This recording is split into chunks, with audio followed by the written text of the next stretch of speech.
Learn English podcast. From English Chat Café. Welcome back to Learn English podcast. In today's episode, we'll break down big habits into bite-sized, achievable steps. I'm Jamie, and with me, as always, is Alex. Hey everyone, and I'm here to tell you that I've been hitting the snooze button every day since, well, high school. We're talking about waking up at 5 a.m. naturally today. My first reaction is, impossible. That's fair, Alex. Most people rely on a jarring alarm clock, but that actually puts your body in a state of stress. Our goal today isn't to shock your system, but to teach you how to shift your body's internal clock, or circadian rhythm, and do it naturally. This isn't about productivity guilt. It's about giving yourself a peaceful, unhurried start to the day. I like the sound of unhurried. What are we learning today specifically? You're going to learn about the science behind your body clock, a reliable framework for shifting your routine, and practical English for discussing your routine and self-discipline. Let's start by being honest. Waking up early is not just about discipline. It's biology, psychology, and lifestyle all mixed together. If you think you're lazy, you're probably just fighting your own body clock. That makes me feel better already. Maybe I'm not lazy, just biologically rebellious. Exactly. According to sleep scientist Matthew Walker, author of Why We Sleep, every person's sleep cycle is slightly different. Some people are natural larks, early birds, while others are owls. He says that forcing an owl to live on a lark schedule is like asking someone to work permanently in another time zone. So, if I'm an owl, that's why my brain suddenly gets creative at 11 p.m., but shuts down at 6 a.m. Exactly. Your circadian rhythm, that's today's key word, controls hormones, body temperature, even alertness. When you stay up late, your rhythm shifts, so waking early feels like jet lag. Here's an English tip. Say, I'm out of sync with my body clock. The phrase out of sync means not matching. Super useful in everyday English. I'm out of sync with my body clock. Nice. That actually sounds poetic. It is. But it also explains why, when you finally force yourself up early after a late night, your brain feels foggy. Walker's research shows that losing just 1 hour of sleep reduces focus and short-term memory by about 30%. 30%? No wonder I can't find my socks in the morning. Exactly. Your prefrontal cortex, the decision-making part of your brain, is still half asleep. And here's another phrase, running on empty. It means functioning without enough energy or rest. Try it. I'm running on empty. I'm running on empty. That's me every Monday. So if we want to wake up naturally, we first need to stop blaming ourselves and understand that our body has rules. We'll learn to cooperate with it instead of conquering it. So, step 1 is awareness, knowing my rhythm and the language to describe it. Exactly. Once you understand why waking up early feels hard, you can start adjusting the rhythm slowly, which we'll break down next in our step-by-step framework. So, how do we actually work with our biology instead of against it? Here's a framework that's not about being a morning person, but about training your body clock. Good, because my body clock thinks 9 a.m. is early. Fair. Step 1. Morning light exposure. The moment sunlight hits your eyes, your brain stops releasing melatonin, the sleep hormone, and starts cortisol, the wake-up signal. Even 10 minutes outdoors does the trick. If you're an English learner, say this aloud. I get sunlight to reset my body clock. Notice the rhythm? Reset my body clock. Stress on set and B-O. So, my habit of checking emails in the dark is like telling my brain, it's still midnight. Exactly. Step 2. Gradual shift. Jumping straight to 5 a.m. is like moving 3 time zones overnight. Try 15-minute earlier wake-ups every few days. Say this, I'm moving my wake-up time slowly. That adverb, slowly, is key. Good English and good habit advice. How long till the body adapts? Usually 7 to 10 days of consistency. And that's step 3. Same schedule every day. Matthew Walker calls irregular sleep social jet lag. You feel like you flew across time zones just from weekend sleeping in. So, Saturday sleep-ins are mini jet lags. Got it. Exactly. Keep your wake-up time within 30 minutes, even on weekends. It sounds small, but language-wise, you're saying, I keep a consistent schedule. That verb, keep, shows discipline. All right. Give us the real-world moves, Jamie. Sure. Tip 1. Move your alarm across the room. You'll have to stand, breaking inertia. We can use a fun idiom here. Kickstart your morning. Say, getting out of bed kickstarts my morning. Mine's more like crawling to survival. Tip 2. Light up early. Open curtains, step on your balcony, look outside. If it's dark, use a daylight lamp. Think of it as training your eyes to tell time. Nice. Eye clocks. Tip 3. Prepare before bed. Lay out clothes, pre-fill the kettle, write a short to-do list. It tells your brain, tomorrow's handled. And here's language practice. Say, I'm setting myself up for success. That's a nice phrase. Means I'm preparing well. Exactly. Tip 4. Wind down smart. No screens 30 minutes before bed. Instead, read aloud for English practice. Pronounce gently, slow pace.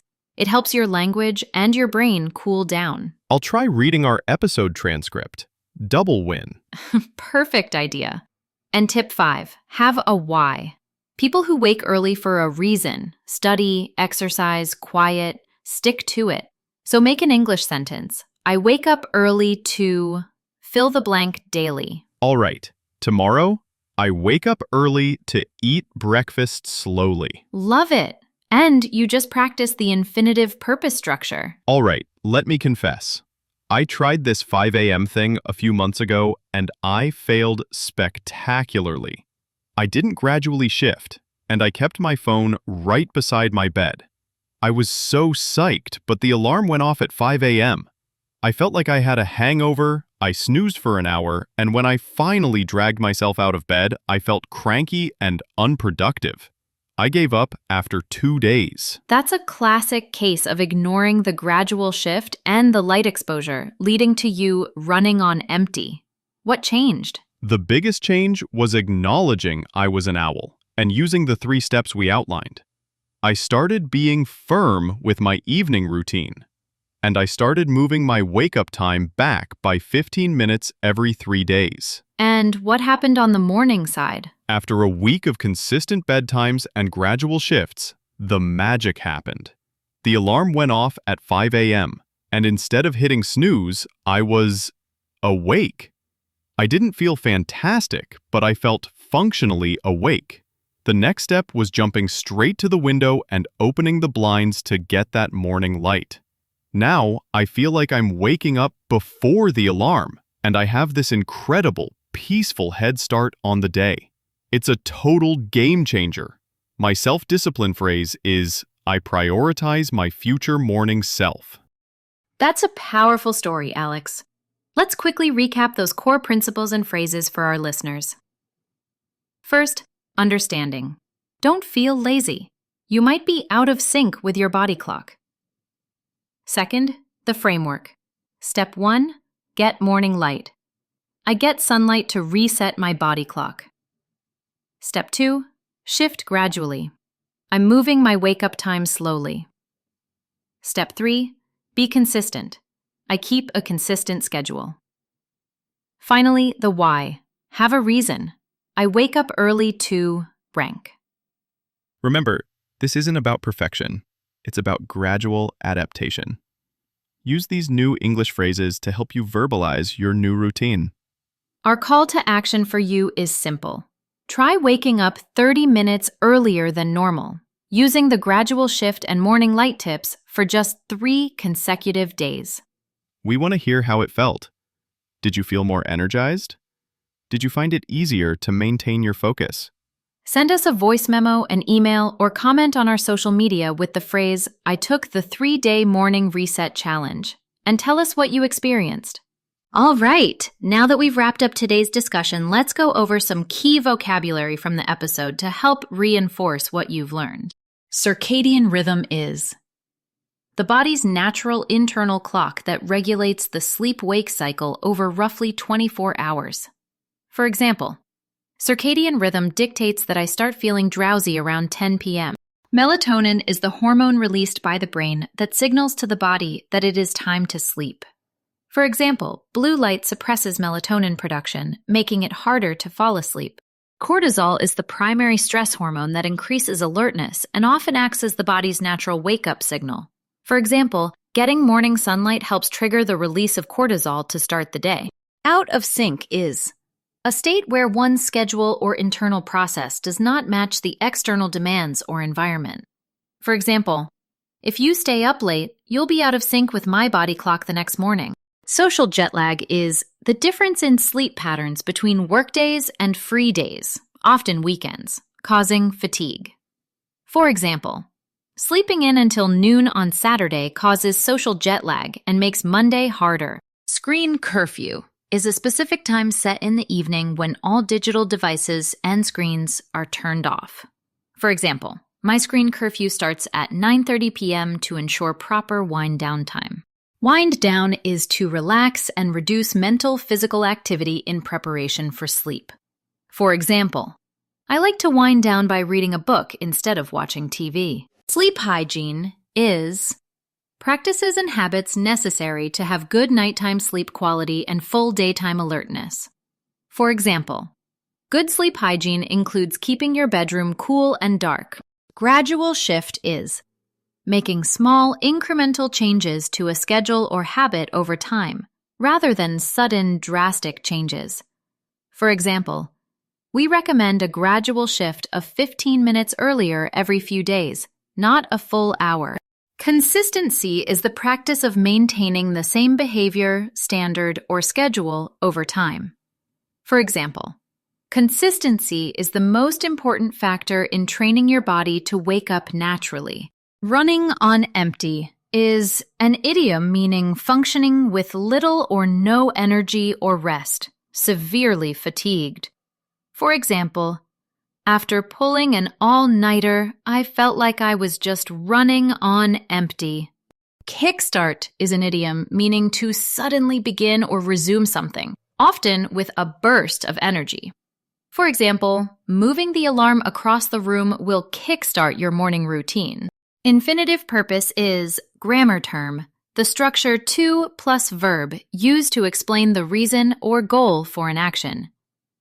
For example, I wake up early to exercise quietly before work. Prefrontal cortex is the front part of the brain responsible for complex behaviors, planning, and decision-making. For example, lack of sleep impairs your prefrontal cortex, affecting your focus and memory. Set myself up for success is an idiom meaning to prepare well in advance so that achieving a goal is easier. For example, by preparing my lunch the night before, I set myself up for success tomorrow. Thanks for tuning in to the Morning Reset. We'll talk to you next time. Sweet dreams and even sweeter mornings. And that's it for today's vocabulary review. We hope these words help you speak with more confidence and clarity. Remember, every time you listen and practice, your English gets stronger. So keep going. You're doing great. If you enjoyed this episode, hit that like button, subscribe, and share it with a friend who's also learning English. See you in the next one.